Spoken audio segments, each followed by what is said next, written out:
Hello everyone, आप सभी को मेरा नमस्कार।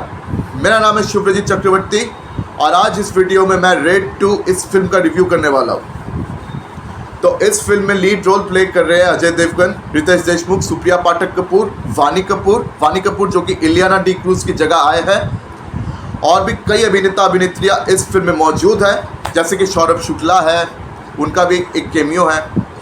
फिर अमित सियाल, उनका भी इम्पोर्टेंट कैमियो। ये दोनों कैरेक्टर पहले पार्ट से लौट रहे हैं। यशपाल शर्मा एक नया एडिशन है, इनका एक छोटा सा रोल है। ब्रिजेंद्र काला, उनका भी एक छोटा सा रोल है।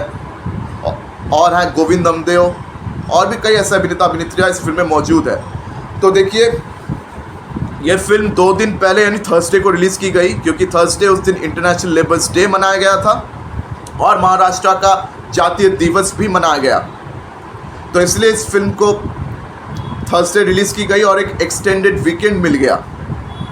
तो अब सवाल ये है कि ये फिल्म कैसी हुई?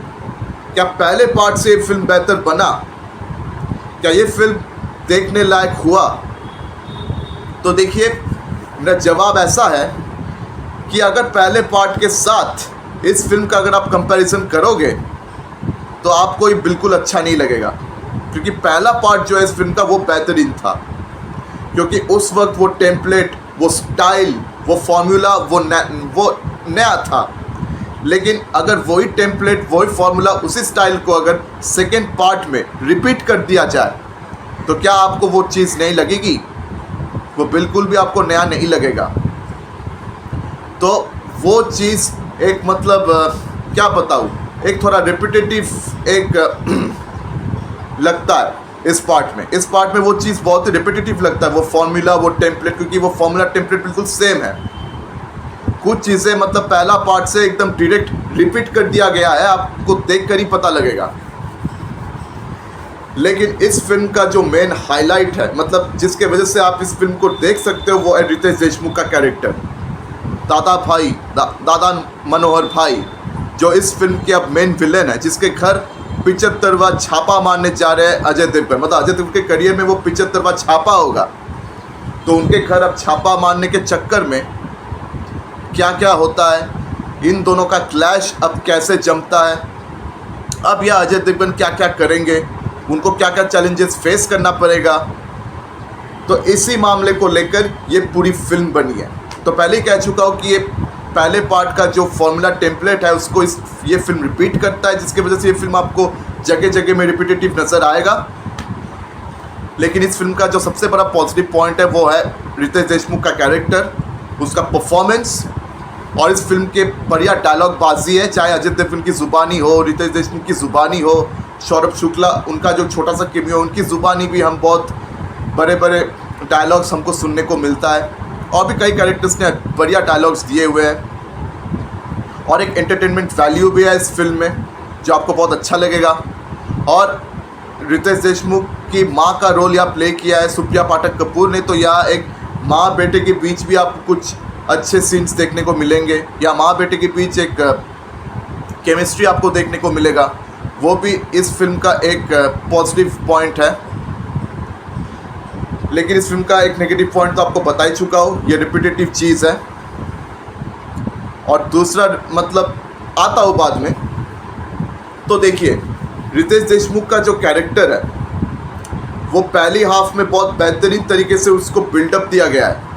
लेकिन सेकेंड हाफ में कहीं ना कहीं आपको लगेगा कि रितेश देशमुख के कैरेक्टर को एक बैक सीट पे ठकेला गया है। और इनके बारे में एक बात मैं कहना चाहता हूँ कि बॉलीवुड ने अक्सर उनके साथ इंसाफ नहीं किया।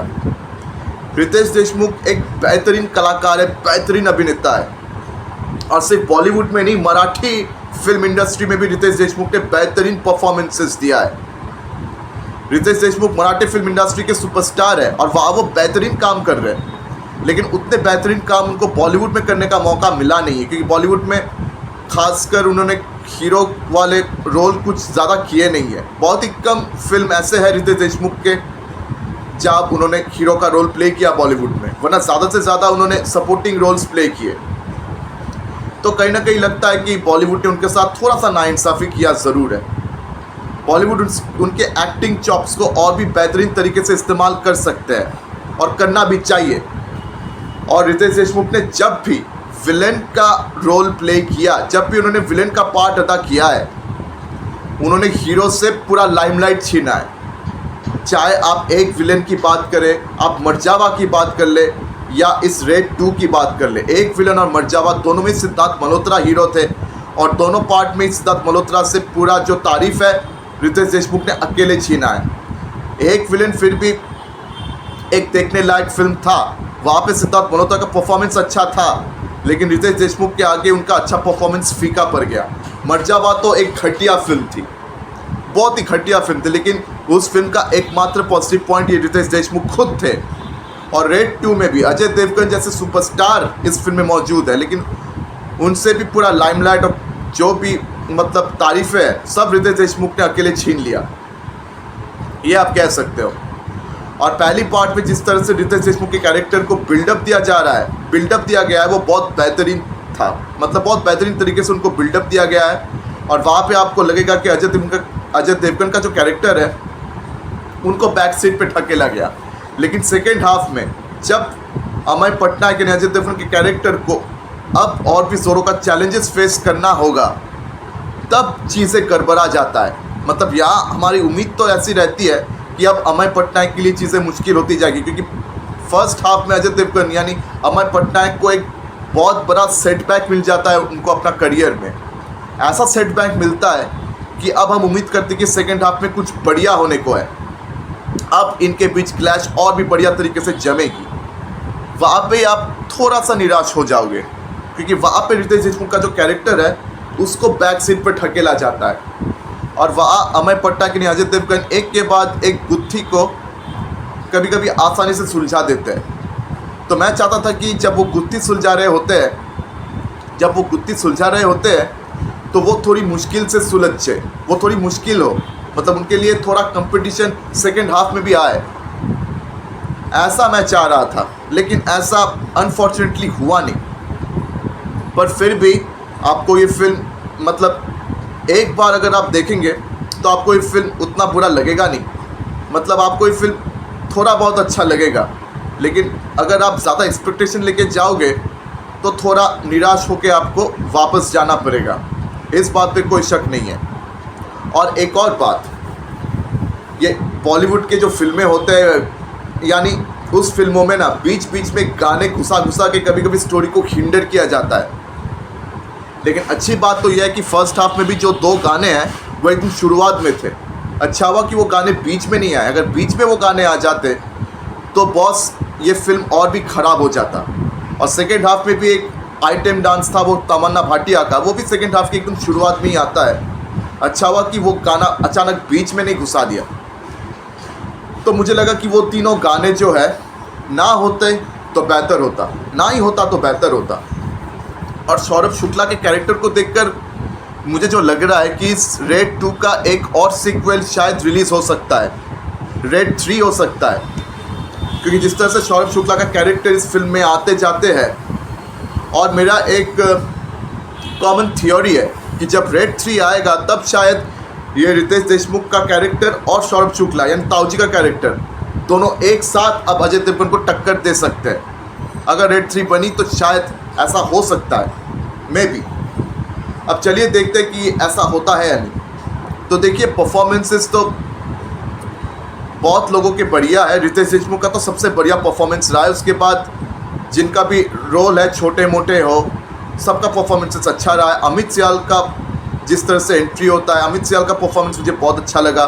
सौरभ शुक्ला का भी जो छोटा सा रोल में जो जितना उनको स्कोप मिला उन्होंने बढ़िया परफॉर्म किया। सुप्रिया पाठक कपूर उनको भी जितना स्कोप मिला उन्होंने भी बहुत अच्छा परफॉर्मेंस दिया है अपनी तरफ से।